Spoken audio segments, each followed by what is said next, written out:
Dorian Thompson-Robinson, the rookie quarterback, knocked out of that game. He's in the concussion protocol. I'm told it's unlikely he's going to be getting out of that protocol. The Browns face the Rams on Sunday. I wouldn't be surprised if Cleveland winds up starting Joe Flacco from the practice squad over P.J. Walker as they continue to try to stay in that playoff race. What's up, y'all? It's Coffee, back with an NFL update and talk about a blast from the past. Joe Flacco. I just found out the other day he was signed by the Browns on a roster. I think originally practice squad, they elevated him. I was like, man, Flacco's still around. And it's so funny. I was just talking with my bro, and he was like, man, Flacco's trash, this, that, and the third. Like, Flacco was an all-right QB. I mean, he's got a ring. Well, you know, would you guys throw Flacco in the mix of worst quarterbacks to get a rings? Like, who always gets mentioned? Trent Dilfer. Does Hostetler get thrown in there? Brad Johnson. Is Flacco on that list? Is that list correct? What do y'all think?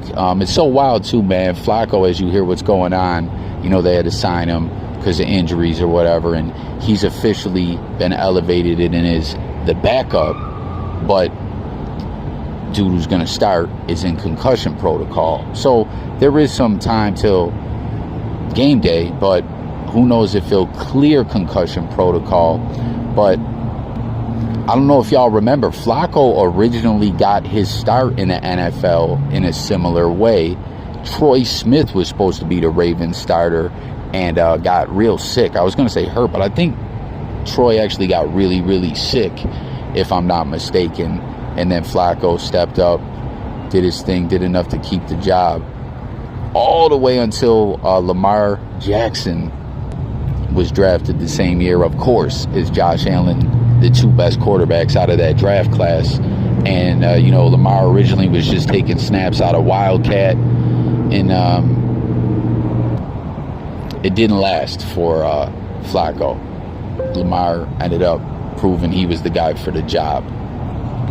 It's interesting as a fellow Bills fan, or as a Bills fan, any fellow Bills fans out there or Ravens fans, jump in the comments. I was always shocked when Tyrod Taylor was drafted. We did see him take some snaps at Wildcat, but very, very little. And obviously he went on later to start with the Bills and broke the playoff drought.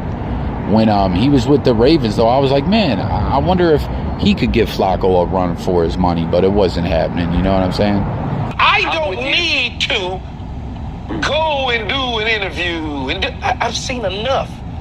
The fact that in these 3 games, you've won 2, you've gone on the road to Miami in a dogfight. You came out of there with a rookie quarterback that threw 3 interceptions, that made some key mistakes down the stretch.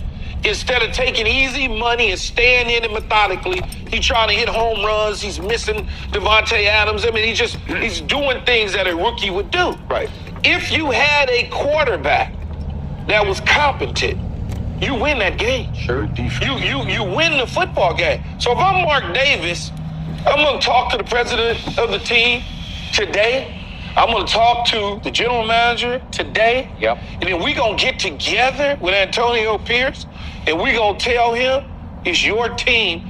Finish this deal and take us to the promised land. That's what we're going to do. Beautiful. There's no need to mess around with it. No. Right. Even if they lost every single game the rest of the year, he started in an unfair advantage to begin with. He did. And he's got them playing football. Now, as Michael would say, in closing, what I would say, imagine if that was Josh McDaniels coaching that team against Miami. You think you'd have saw any energy like that at all? Well, you might have seen 70 is what you might have seen. You might have seen 70. Right. So Right. Mark Davis, be smart and just get it done. No, there's no need to waste the... Man, so the Raiders, shout out to my guy Mike. He's a Raiders fan.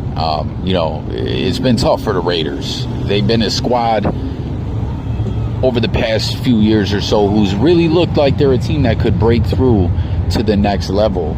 But, you know, all the mishaps, the drama with Gruden and all this other nonsense that goes on with the squad. And here they are now with interim coach Antonio Pearson. You hear Keyshawn says, give him the job, give him the keys, just win, baby. I want to hear from some Raiders fans, everyone out there. What do you guys think? Is he the guy for the job? And whether you think or not he is the guy for the job, do you think that he will get the job?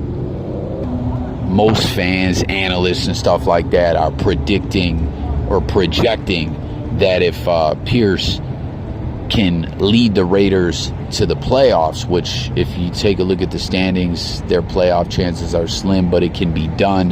They have a very, very pretty tough schedule, to say the least, to round out the end of their season. So is he the guy? Will he be the guy? Can he lead him to the playoffs? Let's talk about the Raiders. What the heck was going on with Jordan Phillips, their D tackle, going after Cam Jurgens? I mean, like going full speed, not backing off, just trying to crush him. What's the deal with that? Well, you know, I think the one play was a quarterback sneak.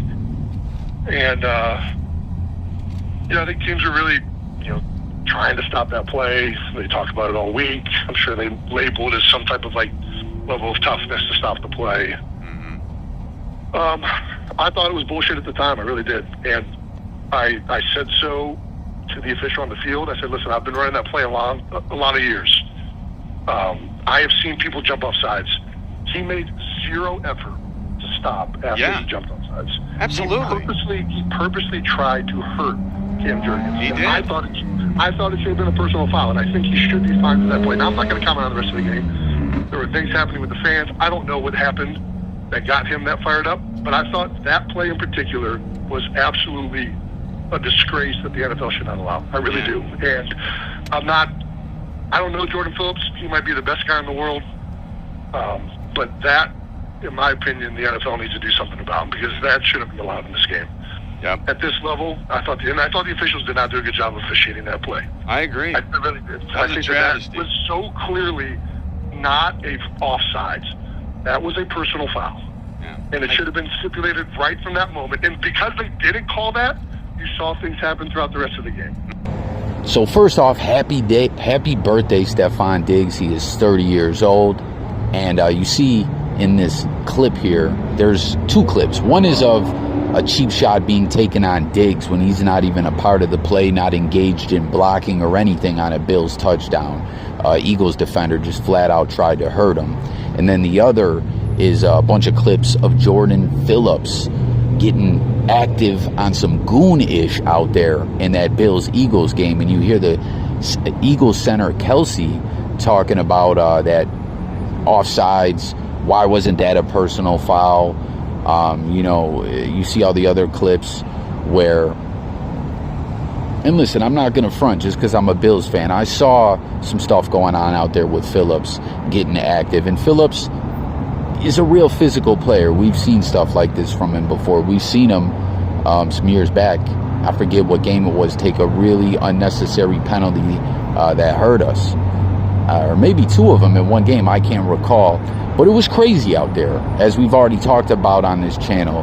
I mean, I didn't listen to this whole show, what Kelce's talking about, but did they mention the ridiculous, ludicrous horse collar? And I can't believe some stupid prick came in my comments talking about that's not a horse collar. I had some jackass the other day, you know, acting like I was trying to say that's why the Bills lost and this and that, which, again, that ain't how I rock. But there was a lot of dirty plays out there. The refs were terrible. That Josh Allen call was terrible. Now, when I say that, that doesn't mean I'm like, okay, Phillips, go out there and start trying to hurt guys and get gooned out. But it's just kind of funny when you hear Kelce saying because of that, other things happened. I don't know what point in the game that offsides was. I forget. If someone can fill me in and let me know. But we know the Josh Allen horse collar was in the second quarter. And I'd like to think a lot of things may have happened because of that. You know, like it was just a very physical, competitive game. And you hear him say the refs did not officiate that play well at all, the offsides. It's like they didn't officiate anything well out there. It was one of the worst games ever. So many bad calls. And just like Kelce saying he wants to see the league do something about this offsides, I want to see something done about this ludicrous horse collar and the officials. Again, I don't know if that kind of stuff happens with the officials, but I want to see the player fined or something like that for that, and possibly suspended. How about that, right? And I want to see something happen to the officials. Again, like we talked about in other videos, I don't know all the protocol, but officials need to start being held accountable. Post-game press conferences where they have to answer for the ludicrous calls, fines, or be fired for terrible calls. I don't know, some kind of disciplinary actions. Again, I don't know if there already is stuff like that in play, but the refs have just been bad, getting worse. They're flucking up games, and what we saw out there was ludicrous. Like, Josh Allen could have easily be hurt. What Phillips did wasn't right here. You know, anyone who listened to this whole show with Kelce, let me know if they spoke about all this other stuff.